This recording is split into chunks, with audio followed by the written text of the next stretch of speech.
Okay.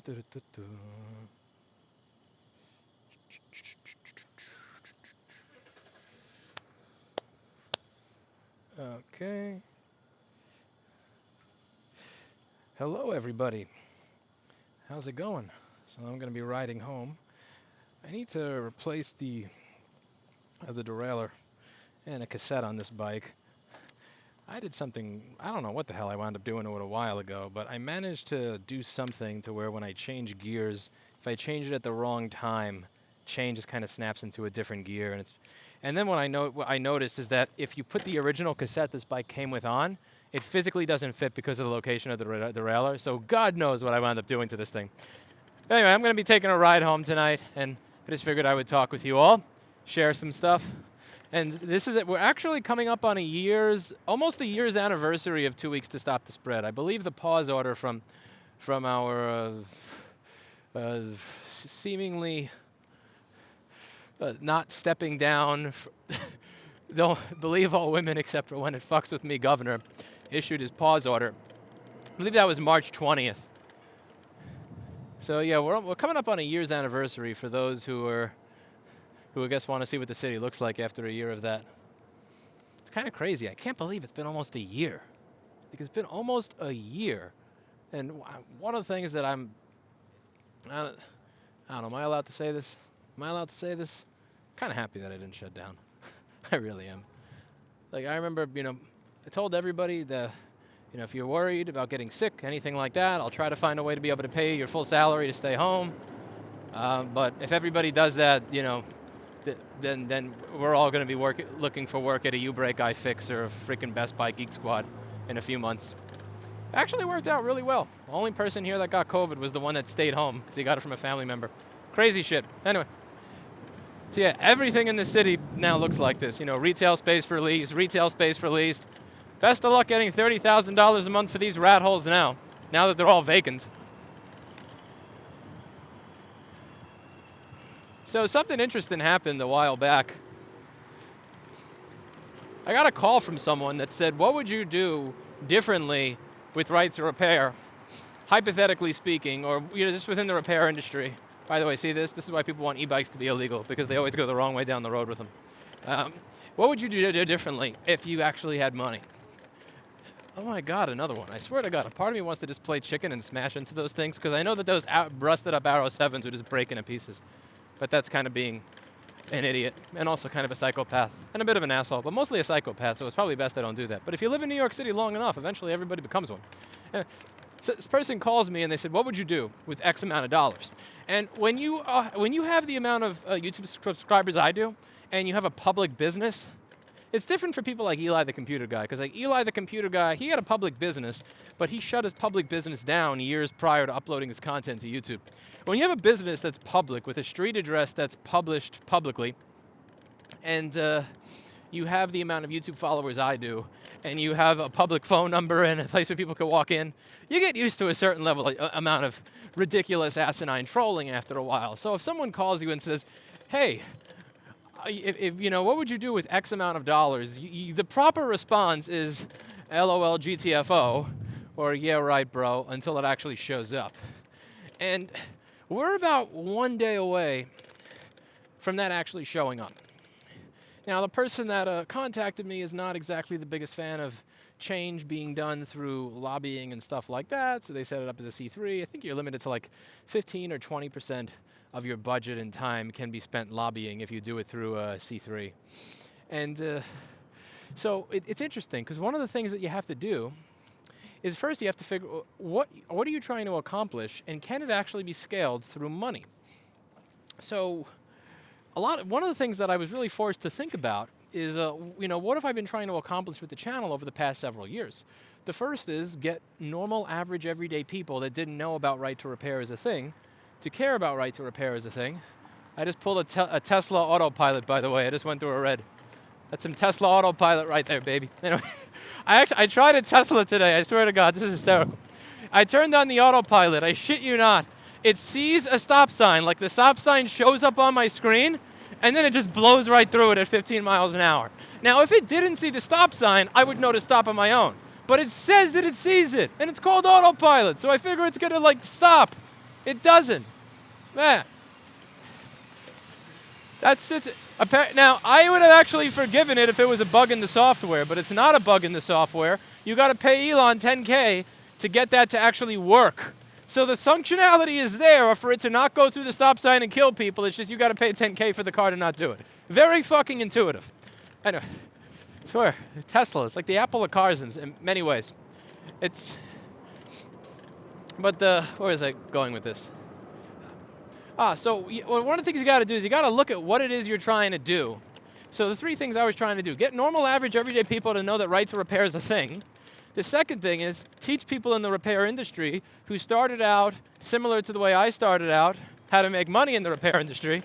There's no way in hell I'm getting beat by a fucking Arrow 7. Hell no, that's not happening, bro. Buffing! Anyway, where was I? First thing I want to do, get people to understand, normal people to understand right to repair is a thing.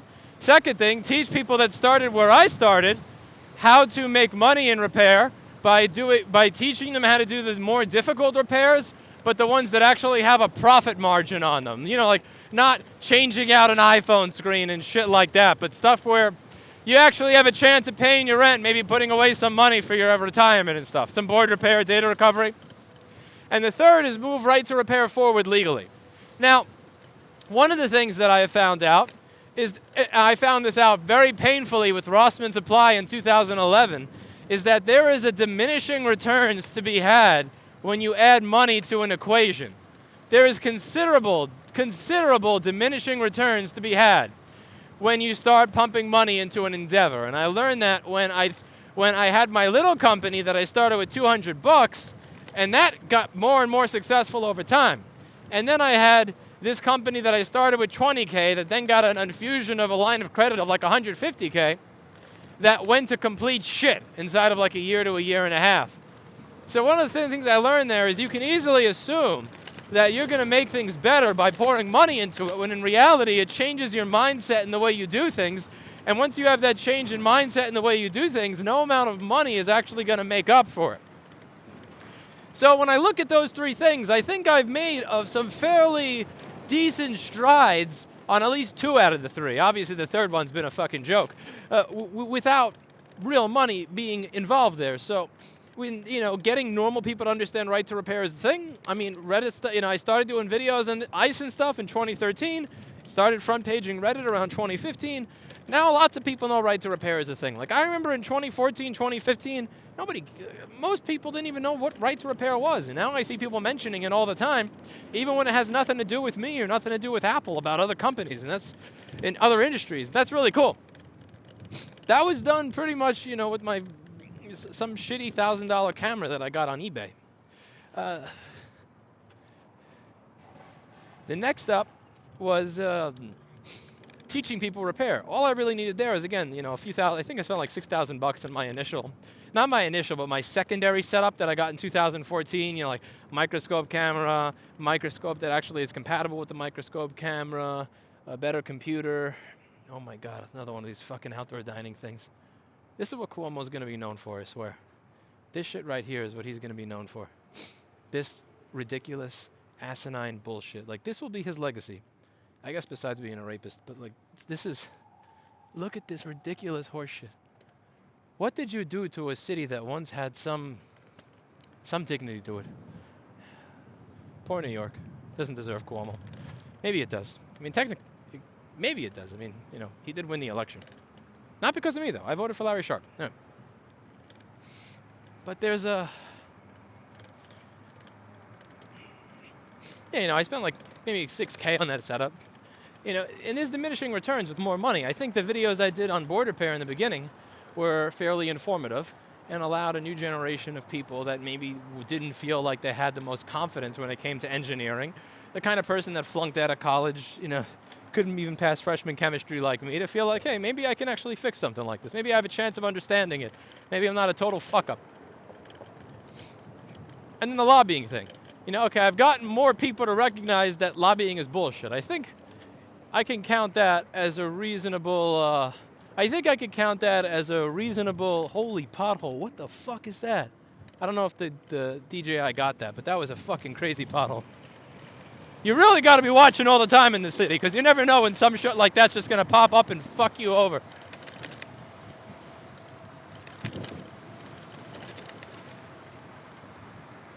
Whoa.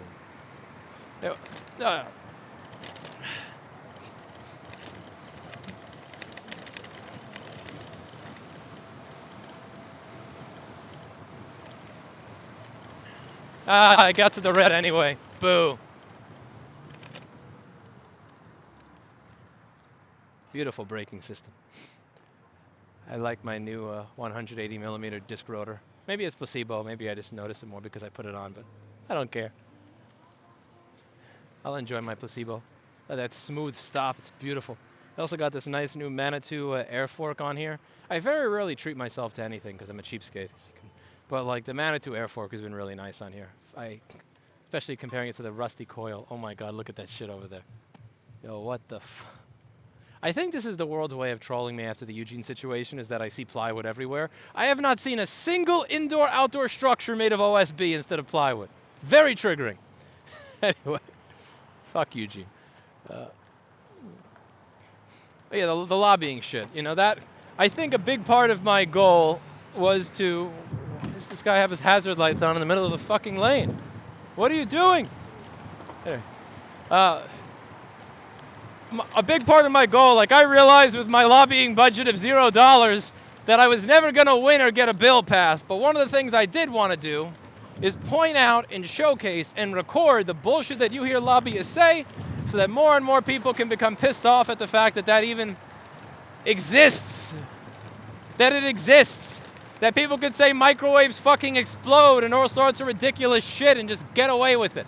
Maybe somehow, some way that will encourage some positive change. Maybe someone else will run for office and replace the people that are vulnerable to that method of attack, even if I don't win. But that's something where, you know, you actually need money. So realistically speaking, lobbying is the one thing where money actually is, oh my God, the indoor-outdoor shit is triggering the hell out of me. Look at this. It's everywhere. Oh, Jesus Christ. It's the one area, I really got to fix this derailleur, where that actually would make a difference, and it's not an area where I could spend. So it's kind of, like imagine if I told you, this is the situation I'm kind of in now, imagine if I told you, you're allowed to watch this pornography. You could do anything you want with this porn. You're just not allowed to jerk off to it. You know, it's kind of, I know it's probably vulgar of all the analogies that I could give you, but that's the one that comes to mind. Ugh. And that's. So I'd like to come up with I'm coming up with a plan on particularly assuming that this is actually correct, and that tomorrow what I think will be deposited actually gets deposited, and is real, and is not a meme, because again, I've had, never want to confirm it.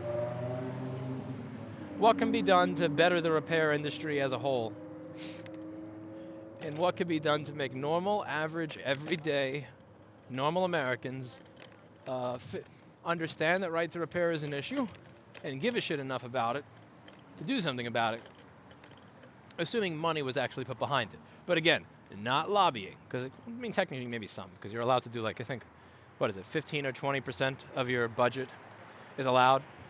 And again, before I had zero, so even 20% of a stupid amount of money is still better than zero. Actually, technically anything's better than zero. I also feel like I've potentially put a little too much on my plate at the moment, because if I wanted to do something like, let's say, a direct ballot initiative in some place like Massachusetts, that would require a different organization that would actually be allowed to do that on a full-time basis. Like that's what all of its money would be able to be utilized for. And then that would also require a full-time fundraising kind of thing to go along with it.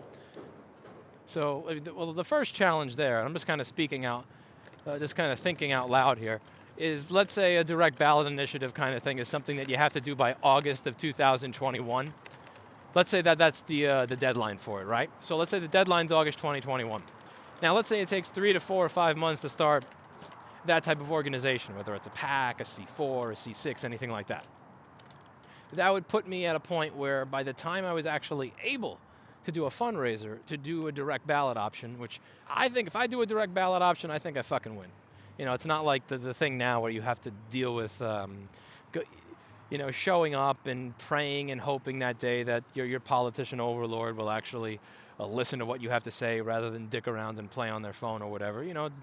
It's literally a power to the people kind of thing. If I were to do that, if the deadline is August and it takes 3 to 5 months to start a 501c4, C6, or a PAC, then that would mean that 2 days before the deadline would be the day that I start to do the fundraising. And even if I was a miracle worker, I don't see how that actually works. Let me just make up a day. Let's say it's like August 6th that the deadline is, and August 4th I open it.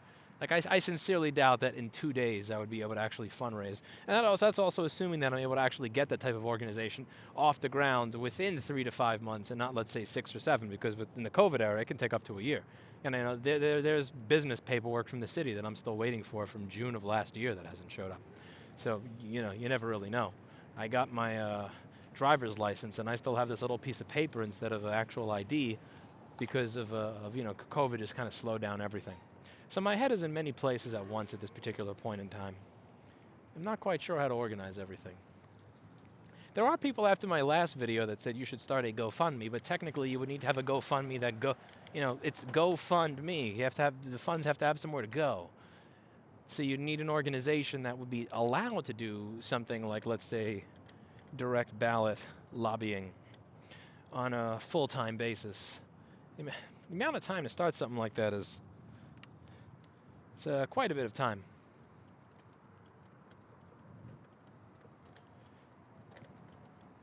Give me one moment, because I actually have something that became unplugged.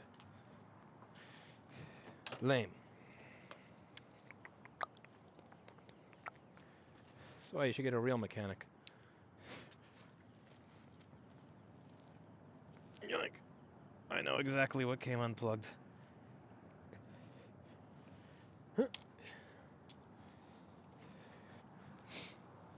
I'm actually using the motor that went on fire from the fire video that you saw about last August. I opened it up, cleaned everything up on the inside, recrimped the wiring on it. It actually works.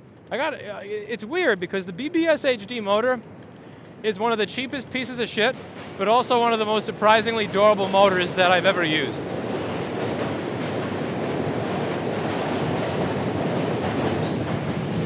Like, there's so much basic shit that breaks on that thing that I don't think should break on it for the $600 or $700 it costs, but then it gets in a fire at like 600 Celsius and it just survives it like a beast, which is absolutely crazy. It's crazy. That purple light on that building always freaks me out when I pass it. I'm gonna get some pedaling done since it's actually cold outside here. I got the chance to speak to some people today that I thought were respected in the business, and I'm just kind of making my rounds and touring and speaking to people that I know that are experienced, whether they're in supply, in repair, in logistics or something, within our industry, and saying, what are the problems that you notice that could be helped by an organization that is funded, whose sole goal is to help people in repair do better? I'm also trying to make a little stable of people that can provide like educational content kind of stuff, like the stuff that I have on the wiki, except, other people fill it in. Because one of the hardest things to do in this industry has been to motivate other people in repair to feel like it is worth their time to share information. One of the things that absolutely kills me and like really makes me sad, it makes me feel like I haven't accomplished much, is that I remember when I first started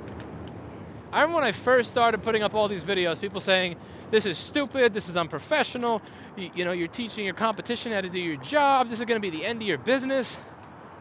At some point, when you go from having 3 employees to 15, when you go from having a 600 square foot facility to a 2,300 square foot facility, and one of the most expensive cities in the US, during a horrible pandemic recession and you don't go out of business, at some point, like I really would wish that people would stop saying that shit. Sorry, I heard my phone just talk to me for a moment and it kind of freaked me out. At that point, I wish people would stop saying that. That whole that BS line that if you help your fellow repair technician learn how to do something that they couldn't, that immediately means that your business is screwed. Because I think that a lot of people don't realize is there's such a large chunk of the pie that still to this day doesn't understand that independent repair exists or doesn't trust independent repair because they've been screwed over before. And that the true goal should be getting more people to understand that independent repair exists and is trustworthy, rather than let me learn what I can and then hoard all of those secrets of those tools of those parts for myself so nobody else can do the job. So I want to figure out how to attract the best in class people in their specific sub-niche fields. Like, the Duke that used to post on my forum a few years back, people like him. People that are real mentors to me. That, not just taught me some basic principles, but really just kind of, similar to like the Ricky Begans and the Roy Hendricksons, kind of helped me formulate how to troubleshoot and how to think and all that. And I hope, and I want to try and find those people and see if I can get them to contribute, maybe if there's something in it for them financially, to actually take the time that they would have otherwise spent fixing stuff for their own customers and making money off of their own customers, teaching other people how to perform those repairs to that same standard of quality for their own customers. Because I think the independent repair industry in general will be taken more seriously, not just by politicians and all that shit, not just to destroy the lobbyist talking point that we have no standards and we all suck, but by the people who matter, the customers. Here's the way I've always seen it, and I talked to someone last night about it. He was worried, if we share this information, what happens if we're sharing it with people who are the type of people that reflow, dead CPUs and GPUs to claim that they're fixing it and all that? Like, what if they learn this stuff? And my response was, then they'll do better repairs. They won't have to reflow the GPU anymore. They'll know that they need to redo the solder on U8900. They won't reflow the GPU and the MCP79. They'll replace C7771. They'll start doing better repairs. And if someone who otherwise would have done a bad repair does a good repair, how is that a bad thing? So let's say that you have a competitor in your area, right? You don't want him to know how to do this stuff, because if he knows how to do this stuff, that destroys your business. Let's say that your competitor reflows a dead GPU, and then it works for 2 weeks and dies. Now, that customer thinks that independent repair is a scam. So he doesn't come to you, even when that other fuckface goes out of business. Because he simply associates in his head, like many people do, and you should read the Reddit forums, you'll find them, whether it's with mechanics, car mechanics or tech people or anything else, they'll think those people, as a whole, are all a scam. And then they won't even show up to you.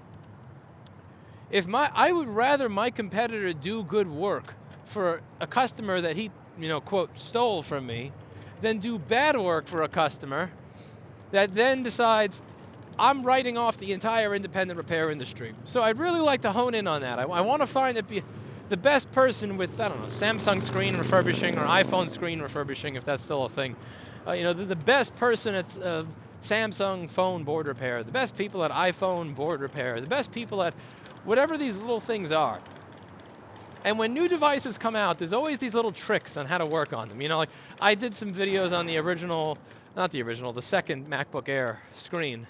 I remember doing some videos in the second MacBook Air screen on how to replace it. When those things first came out and Apple went from the screen that was screwed into the computer to the screen that was glued into the computer with the separate layers for the backlight and all that, that was miserable. And when I first did my video, originally back in 2013, you know how many videos there were on how-tos and how to fix that machine? 0. None. I mean, granted, iFixit had a guide, which was, take the display assembly, unscrew it, and screw in another one. I like iFixit. They're nice people, but the display assembly is a $450 to $500 part back then for an $800 computer. There's no profit doing that repair. No person wants to pay $500 for a screen to an $800 computer. That's not how any of this works. So I want to find people that are in the trenches doing those types of jobs, but who are willing and open to share that information in the beginning and showcase how to do it correctly, so that everybody else can benefit. And everybody else can A, do those repairs, B, save their customers money, C, make a profit for themselves that allows them to feed themselves and their family during a time of economic hardship, and D, above all else, provide a good experience to the customer. The light's about to turn. Oh shit, oh shit, oh shit. No! No!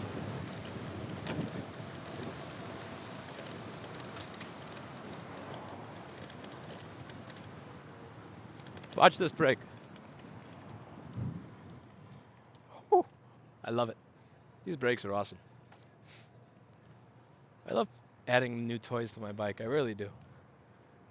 Goes fast. It stops on a dime. Nice air suspension fork. I feel like I'm king of the world. Doesn't take much to make me happy.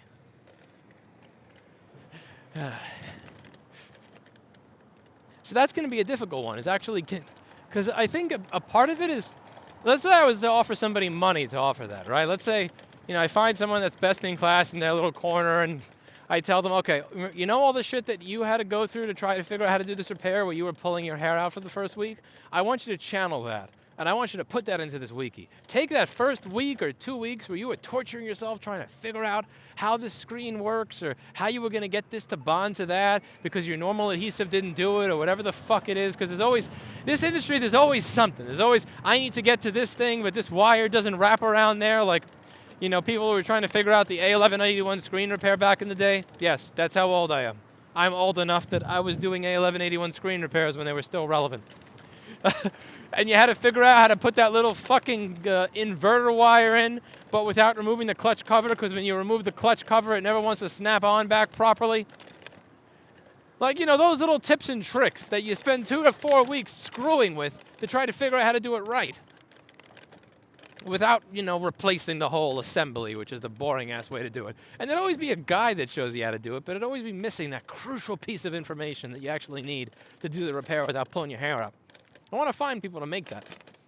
But I think a lot of people, based on some of the contacts I've had, are still in that mindset that even if I were to make money doing that, that's not worth it. That's not something I should do, because if I do that, other people are going to take my job and then the industry is going to go away. And it kills me that mindset still exists. It really does. Because it's been such a long time. Such a long time. There's so much more information out there today than there ever was when I started in this industry. In the late 2000s, when I started doing this as a full-time job, there was nothing online back then. YouTube was cat videos back then. You find me a good component level repair tutorials and shit like that in 2008 on YouTube. Like it was a cat video platform back then. It was Zefrank making funny videos in a show. Don't get me wrong, I enjoyed Zefrank as a show, but it's not it's not what I would call an educational electronics miniseries or anything.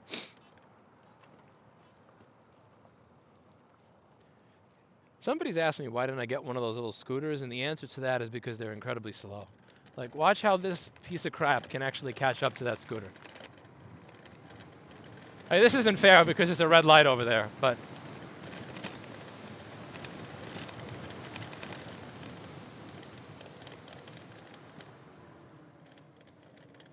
what's really funny is that my bike that I think is above the limit that Cuomo allows these to be is probably actually going to outlast Cuomo. Oh, I really dislike Cuomo. It was really just a matter of time until he got his. So many people have asked, what do I think of that? What do I think of what happened to him and all that? And it's just, I have videos that said, Larry Sharpe for governor of New York since 2017 or 18 in the bottom. It's like, I've had my say. I've done my videos, and the guy, it really made no difference. Nobody cared, and well, here's the thing. This is probably going to be really controversial. I don't think he's getting his because of the sexual harassment. I don't think that's why he's getting his right now. I think he's getting his because he was an asshole. He was an asshole to so many people. So many fucking people.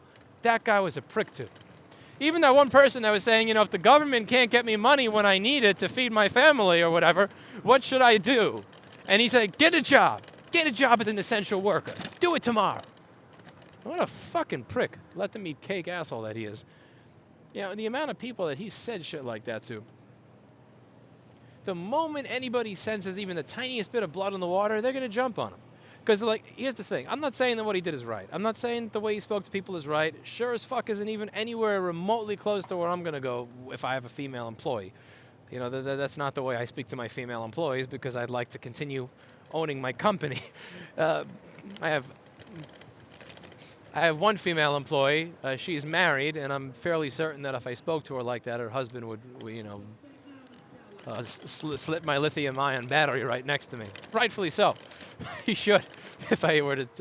But if he wasn't such a prick, I don't think that everything would be coming down on him as hard as it is. I think it's his personality in general that's causing it. See, at least I do a rolling stop at the red light. He was just going right through it. You got to do at least your rolling stop at the red. You can't go full Tesla. Never go full Tesla. Don't just go straight right through the red. That's what I'm going to answer. If a cop says, why'd you go through that stop sign, I'm going to say I didn't have $10,000 for the feature. If I had, give me $10K for the feature, and I'll break at the stop sign. This bike is the budget model.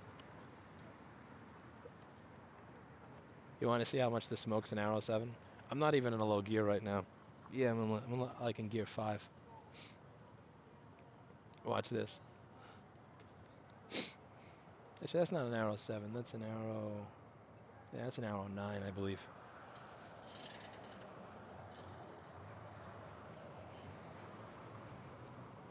I'm at 80 volts, so this should be fun. All right. 1, 2. It smokes them all, baby.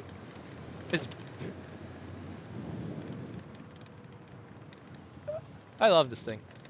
I'm going to miss this toy when I start traveling around the country in an actual car. Once I start doing road trips in a car, I think I'm really going to fucking miss this thing. Even if I got the fanciest car that was available. Even if I got, even if I were to get some sort of McLaren F1 or a Lamborghini Diablo or something, I still think I would miss the feeling of this bike. Just because I put it together. That's what made it the most fun, is all of the tweaking and all the changing shit and putting it together the way I want. I got memories with this thing, all the times that it got fucked up in some way, and then I had to come up with some sort of strange way to fix it, or there's a lot of memories attached to this that it's just different, there's something different about just buying a car or leasing a car at a dealership, and then you just get it as is, and then you use it as is. There's no fucking fun to that. There's a lot of fun to this, because I had people laughing, saying what a kid. How pathetic is it that you didn't even learn to drive yet? And it's how pathetic is it that the only thing that you can get around in is something that someone else made for you? Go, go, go, go, go. Go, go, go. This is actually fun.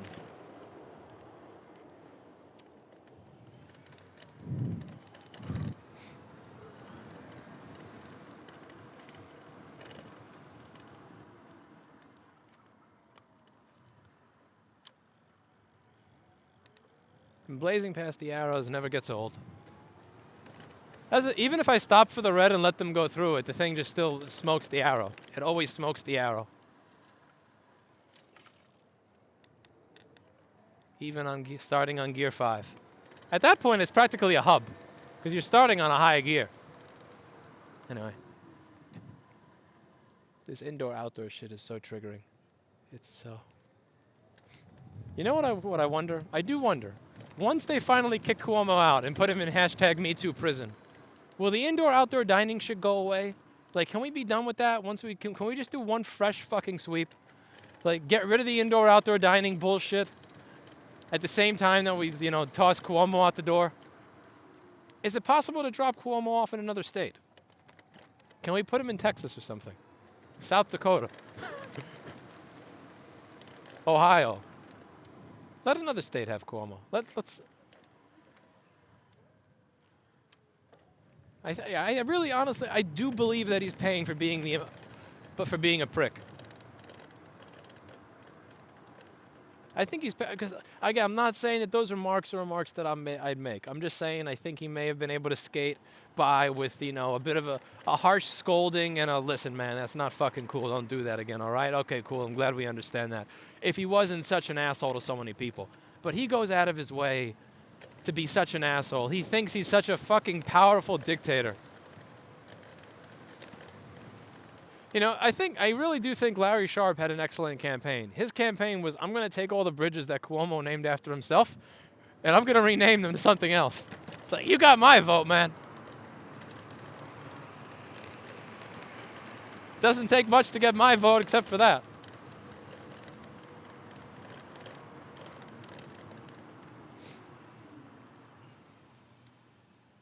Vroom. Vroom. Vroom. This guy's gonna speed past me. Why would he let me go? Yeah, just trap me in so I can hit this car that's hazard lighting in the bike lane. Also, you could stop at a red light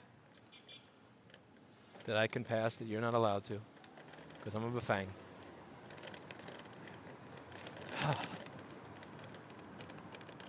All right. Almost home. Almost a home sweet home. My beautiful neighborhood. My lovely neighborhood where my lovely girlfriend can put out a free gift box. I shit you not, it had hair gel and then it had this marble kit or something. It was some construction kit or some building kit with marbles, some arts and crafts kit. Someone takes the hair gel, takes all of the marbles and shit and like starts mixing it all together and fucking it up. She specifically put everything back in the packages that it belonged in so that whoever took it would have it nicely. Someone opened it up and fucked it all up and didn't even take it. They didn't even have the common courtesy to steal the shit that they fucked up. They just left it there to ruin it. My neighborhood. My lovely neighborhood of 12 years. People wonder why I want to get in the car and get, ride in any other direction as far away from here as humanly possible.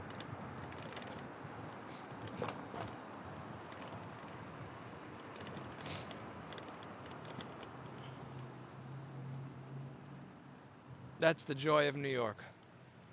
The joy of New York City living. And having kind, loving, caring neighbors. The thing that I always used to, at least when I worked in the music business, and I would hear from all these people that moved here from somewhere else, like, what are you doing here? I'd say, I was born here, so I'm kind of, I don't know, I got stuck here. Why are you here? Oh, I've always read about it and heard about it, and this is a great place, and I have this dream, and I want, it's like, what the there's no dreams here. You must be watching some movie from the 70s or something. What are you, crazy? This is a high-rent, gentrified hellhole.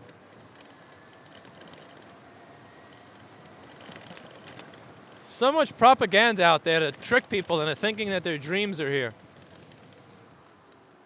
Not mine. Not mine. Anyway, I will see you all later. It's time for me to go in. Oh my God, another one of those giant potholes. I skipped that by the skin of my teeth. That's a new one. I didn't see that a few days ago. There's always a new pothole in this shithole.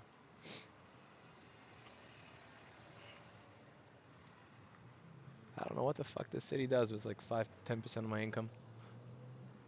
Definitely doesn't use it on anything worthwhile. Anyway, I will see you all later. See you all later.